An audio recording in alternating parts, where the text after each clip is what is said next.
একটা সত্যি কথা বলেন তো আপনারা, ব্রাজিলের যে দল বা ব্রাজিলের প্লেয়াররা যে পারফরমেন্স ইউরোপ জুড়ে করতেছে, এই পারফরমেন্সটা যদি ব্রাজিল টিম এসে করে, ব্রাজিল টিমটাকে হারানোর মতো একটা দল আছে যারা ব্রাজিল টিমটাকে হারাইতে পারে? আপনি বলতে পারেন, বুক হাতে বলতে পারেন যে ব্রাজিল টিমকে কেউ হারাইতে পারে যেভাবে পারফরমেন্স তারা করতেছে? এখন এই যে পারফরমেন্সটা তারা ক্লাব লেভেলে করতেছে, কেন ন্যাশনাল টিমে যে করে না? এটা একটা কারণ। আমার আরেকটা কারণ, যে অনেক সময় পারফেক্ট প্লেয়ারদেরকেও আমাদের কোচ পারফেক্টলি সুযোগ দেয় না। আর একটা কারণ, ও দুইটা জিনিসের ভিতরে একটা গভীর সম্পর্ক কথা, সেটা হচ্ছে কোচ। কোচ আলটিমেটলি পারফেক্ট জায়গায় প্লেয়ারদের ইউজ করতে পারে না, দলের ভিতরে কম্বিনেশন তৈরি করতে পারে না, এবং যে প্লেয়ারদেরকে ব্রাজিল ন্যাশনাল টিমে ডাকা প্রয়োজন, যারা ব্রাজিলের প্রয়োজন, ব্রাজিল নেশনস এর প্রয়োজন, তাদেরকে সুযোগ দেয় না। তো এই জিনিসটার ভিতরে সবচেয়ে বড় প্রবলেমের জায়গাটা হচ্ছে দরিভাল জুনিয়র। এখন দরিভাল জুনিয়রকে তো এই মুহূর্তে আমি আপনি চাইলেও চেঞ্জ করতে পারবো না, তবে আমরা চাই তার সুদাই বুদ্ধি উদয় হোক। ভাই, কেন তুমি কমফোর্ট জোনে থাকতে চাও না? কেন তুমি আসলে বিতর্ক ছড়াবা কেন? তোমার হাতে এত অপশনস রয়েছে। দেখো, ভিটোর রেসকে ম্যানচেস্টার সিটি সিনাই নিয়ে চলে গেল পালমেরাস থেকে। পেপ গার্দিওলা সিটিতে বসে ব্রাজিলের ক্লাব পালমেরাসে ভিটোর রেস কি করতেছে তার ক্লিয়ার, চোখের বিষয় ক্লিয়ার, ভীষণ ক্লিয়ার। অর্থাৎ শুধু ব্রাজিল না, প্রত্যেকটা মানে ক্লাবগুলোতে, প্রত্যেকটা দেশের ক্লাবগুলোতে কে কোথায় ভালো খেলতেছে, কোন প্লেয়ারটা তার নিড, খোঁজ খবর রাখা। পেপ গার্দিওলা খুঁজে বের করে নিয়ে আসছে রত্ন, আর তোমার হাতের সামনে রয়েছে রত্ন, তুমি খুঁজে পাও না। দোষটা কার? বুদ্ধি তো আসলে মাথায় রাখতে হবে, বাসায় না। তো যাই হোক, বর্তমানে আমরা যদি দেখি ব্রাজিলের সবগুলো প্লেয়ারই ক্লাব লেভেলে দুর্দান্ত করতেছে, এবং এই যে দুর্দান্ত করতেছে এই পারফরমেন্সটাকে ব্রাজিলের টিমের সাথে আসলে সংযোগ করতে হবে। আর যাদেরকে সুযোগ দিতে হবে তারা যেন ব্রাজিলের জন্য ভালো খেলে, এবং যারা ক্লাব পর্যায়ে ভালো খেলতে, যেমন ডিফেন্স লাইন আপে আমরা অনেক সময় এলোমেলো দেখি।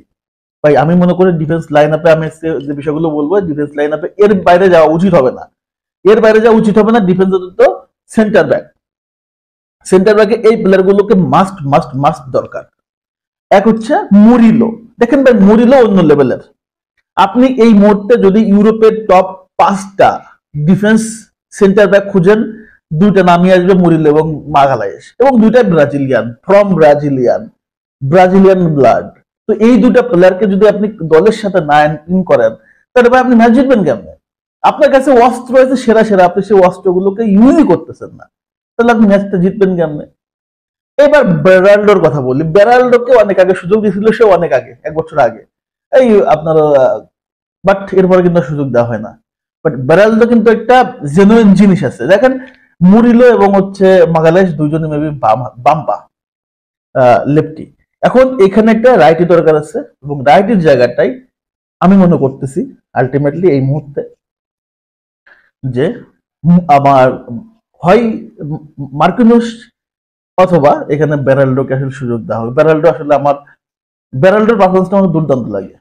এছাড়াও ক্লাব পর্যায়ে যারা মিডফিল্ডে সান্তোস আছে, বিভিন্ন ভালো ক্লাবে খেলতেছে, যারা ভালো পারফরমেন্স করতেছে, এদেরকে নিয়ে একটা সুন্দর টিম গঠন করতে হবে ব্রাজিল কোচের। কারণ সামনে দুটা বড় ম্যাচ, এই দুটা বড় ম্যাচকে কেন্দ্র করে এমন একটা টিম গঠন করতে হবে। এবং আমার মনে হয় দরিভাল যথেষ্ট সুযোগ সময় পাচ্ছে, এই সময়ের ভিতরে যদি সে পারফেক্টলি আসলে টিম করতে না পারে, তাহলে কিন্তু আলটিমেটলি আসলে আমাদের কিছু বলার নাই, কিছু করারও নাই। বাট আমরা চাই সে তার সুতায় বুদ্ধি উদয় হোক, অন্তত এবার, এবার যেন অন্তত মনে মতো একটা দল আমরা পাই। আমরা চাই যে অন্তত মনে মতো একটা দল আমরা দেখি, বাট সবাই দেখে, বাট সে দেখে না। এইটাই বুঝি না, সবাই দেখে কিন্তু সে দেখে না, সে কি দেখে এটাই বুঝি না। তো দেখা যাক, আলটিমেটলি এই মুহূর্তে সে একটা কঠিন সংকটে আছে, এটা বোঝা যাচ্ছে, এবং সামনে দুটো ম্যাচ কেন্দ্র করে তার ভাগ্য অনেকটা ঝুলে আছে। তো আশা করবো যে আসলে ব্রাজিলের বর্তমান যে স্কোয়াডটাতে সে খেলাইছে লাস্ট ম্যাচগুলোতে, নেক্সট স্কোয়াডে আমরা অনেক পরিবর্তন দেখতে পারবো, এবং এই পরিবর্তনটা অবশ্যই ব্রাজিল কোচ আনবে বলে আমি বিশ্বাস করি। তো আলোচনা এটুকুই। আমি চাই ব্রাজিল একটা সুন্দর সুগঠিত একটা টিম হোক। ভাই, কষ্ট আর কত, আর সহ্য হচ্ছে না। তো দেখা যাক, লেটস সি আমাদের কোচ কি করে। তবে একটা কথা, যে কোচের আসলে চোখ কান খোলা রাখতে হবে, তাইলে অনেক কিছু দেখতে পারবে। ধন্যবাদ সবাইকে, ভালো থাকেন, সুস্থ থাকেন, আল্লাহ হাফেজ, আসসালামু আলাইকুম।